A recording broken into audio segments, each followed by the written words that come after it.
Then Shaykh al-Fawzan, Hafidhullah, he brings a small heading for the next point.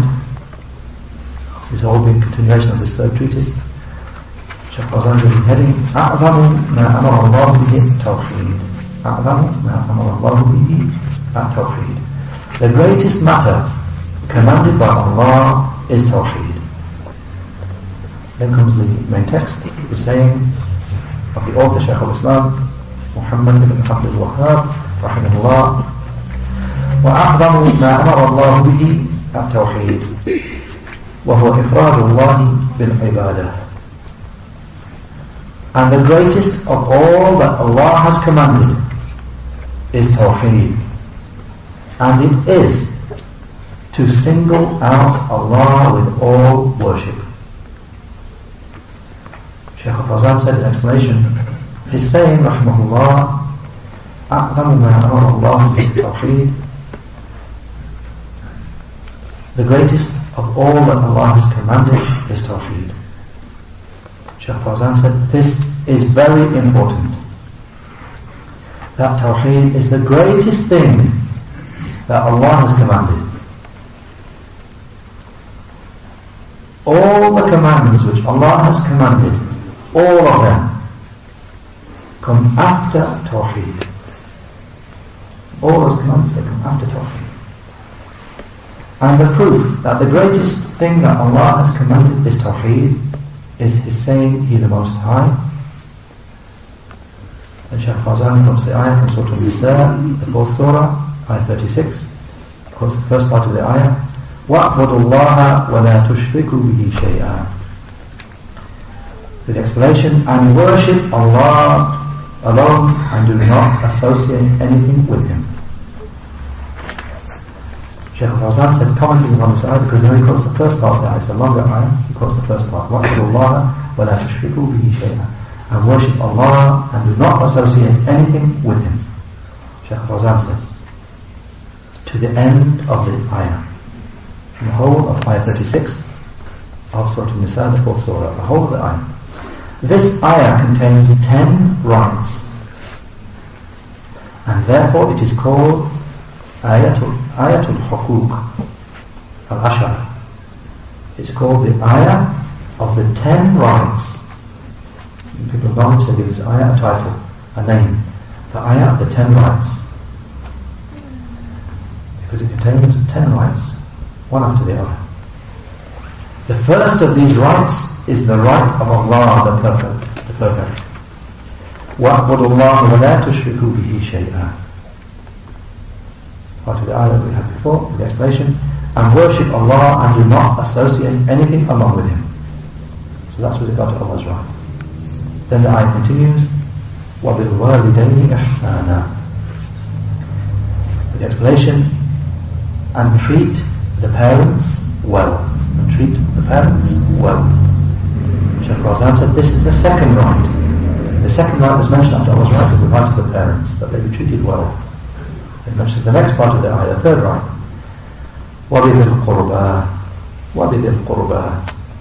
And, with the explanation, and the close relatives. This is the third right.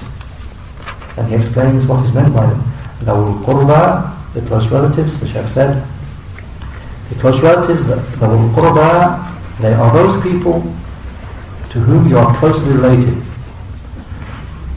through your father or your mother, such as fathers and grandfathers, and paternal uncles and paternal aunts, uncles and aunts on your father's side, and maternal uncles and maternal aunts, uncles and aunts on your mother's side, and brothers and sisters, and children of brothers and sisters, and children of paternal uncles and paternal aunts. Those people are ذَوُ الْقُرْبَى. They are the ones termed ذَوُ الْقُرْبَى, the close relatives. They have the right of al-qaraba, the right of being your close relatives. They have that right. So that's the third of the rights mentioned in the ayah. He mentions the fourth one, وَالْيَتَامَى. The explanation, and the orphans. And the orphans. Shaykh Fawzan said,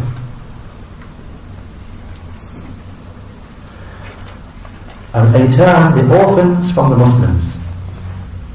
And they are, he explains what is meant by a yatim, what is meant Islamically by a yatim, an orphan. He said, they are everyone whose father has died whilst he was young,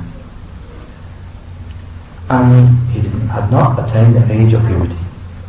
That's in Islam, that's the correct definition. That's clear.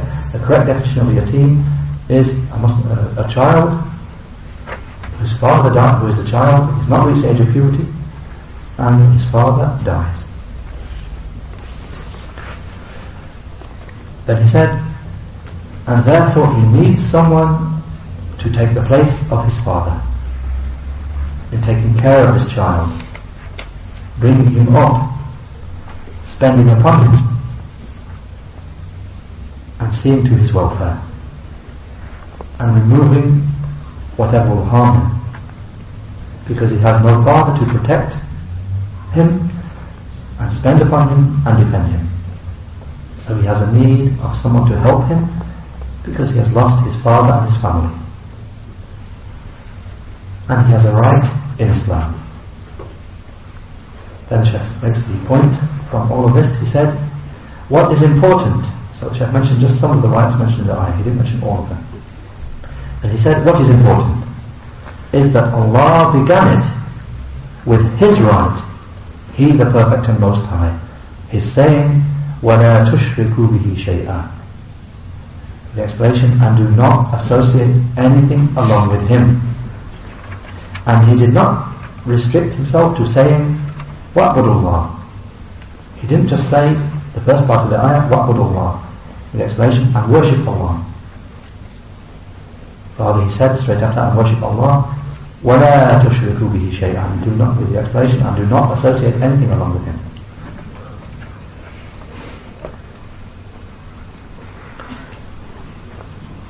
Shaykh Fawzan said, explaining why this is, that Allah the Most High did not just say, wa'budullah, and worship Allah, but rather added to it, وَلَا تُشْرِكُوا بِهِ شَيْئًا, and do not associate anything along with Him, because worship will not be correct along with shirk, and it will not benefit. And if a person does that, he worships Allah, but he also has shirk.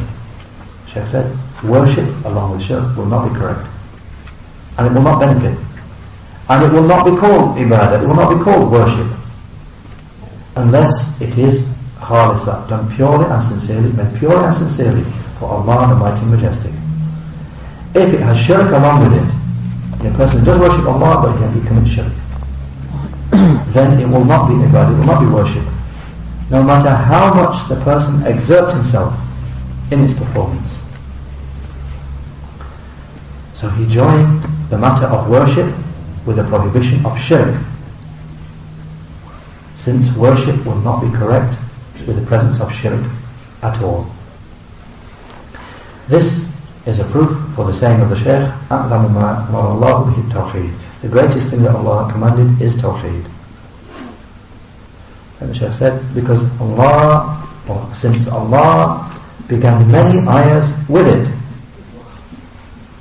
in evidence that the Tawheed is the greatest of all obligations, is the fact that Allah has begun many ayahs with it, with His command for Tawheed. From them is this ayah, and from them is His saying, He the Most High, فَقَضَى رَبُّكَ أَنْ لَا تَعْبُدُوا إِلَّا إِيَّاهُ. Surah Al-Isra, 17th Surah, ayah 23. With the explanation, and your Lord has commanded that you should not worship except Him. So He the Perfect and Most High began with Tawheed, and this proves that the greatest thing that Allah has commanded is it. That it is the greatest thing that Allah has commanded. And Shaykh Fawzan puts a further evidence. قُلْ تَعَالَوْا أَتْلُ مَا حَرَّمَ رَبُّكُمْ عَلَيْكُمْ أَنْ لَا تُشْرِكُوا بِهِ شَيْئًا وَبِالْوَالِدَيْنِ إِحْسَانًا وَلَا تَقْتُلُوا أَوْلَادَكُمْ مِنْ إِمْلَاقٍ. Surah Al-An'am, 6th Surah, ayah 151. With the explanation, say, come, I will recite to you that which your Lord has truly forbidden for you. Do not associate anything in worship with him, and treat the parents well, and do not kill your children on account of poverty. Shaykh Fawzan said, this is a proof for what will follow, that the greatest thing that Allah has forbidden is shirk. So since the greatest thing that Allah has commanded is Tawheed, then it is obligatory that the person begins by learning Aqidah, learning correct belief, before everything. Al-Aqidah, correct creed and belief, is the foundation. So it is obligatory that the person begins with it in learning and teaching, and that he is constant upon teaching it and explaining it to the people, because it is the greatest thing that Allah has commanded.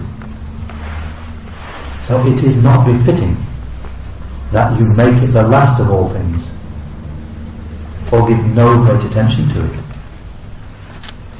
because now there are actually callers who renounce the teaching of Tawheed and Aqidah. People don't do it, teach it themselves, and they call against it. There are people who are afflicted with this, and because any deficiencies with regard to it, any deficiency with regard to Tawheed, will be a deficiency in the whole of the religion. So it is obligatory to give careful attention to it. And that, as the Shaykh said, Tawheed is your whole foundation. Correct Tawheed, correct belief, correct Aqidah is the whole foundation for your whole religion, which your whole of your religion is going to be based upon it. So if there are any deficiencies in that, there will be deficiencies in the whole of your religion which is founded upon it. Then he continues with the explanation, Shaykh al-Fawzan, on what occurs on page 81 of this Lebanese edition, page 63 of the Egyptian print. Shaykh al-Fawzan raises the point, or raises the question, وَمَا هُوَ التَّوْحِيدُ? And what is Tawheed? So when we know that Tawheed is the greatest command which is upon us, then we need to know what is Tawheed. So the Shaykh said, what is this Tawheed that's required of us? This Tawheed that we have been created for. So Shaykh Fawzan said, and what is this Tawheed? Is it that you affirm that Allah is the Creator, the Provider, the Giver of life, and the Giver of death? Meaning Tawheed with regard to Allah's Lordship. Is that what Tawheed is? What is the Tawheed that's required of you? The reality is, as the Shaykh makes clear, if you asked many people this, many Muslims this, they would say yes, that's what it is. That is the reality. And they would be very wrong. So that's why the Shaykh raises the question. He said, and what is this Tawheed? Is it that you affirm that Allah, He is the Creator, the Provider, the Giver of life, the Giver of death? No. La. No.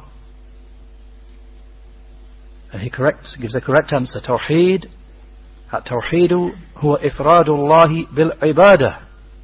This Tawheed that is required from us, he said, Tawheed is to single out Allah with all worship.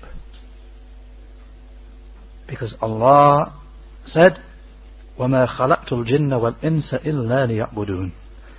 Surah Al-Dhariyat, 51st Surah, Ayah 56. With the explanation, the Ayah again keeps coming here. With the explanation, and I did not create jinn and mankind except so that they should worship me alone. And the Shaykh said, and the people of tafsir, the people of explanation of the Quran, said, Ya'budun, the word that occurs in the ayah, Ya'budun, means yuwahhidun, single me out with worship. So they explain Tawheed with worship.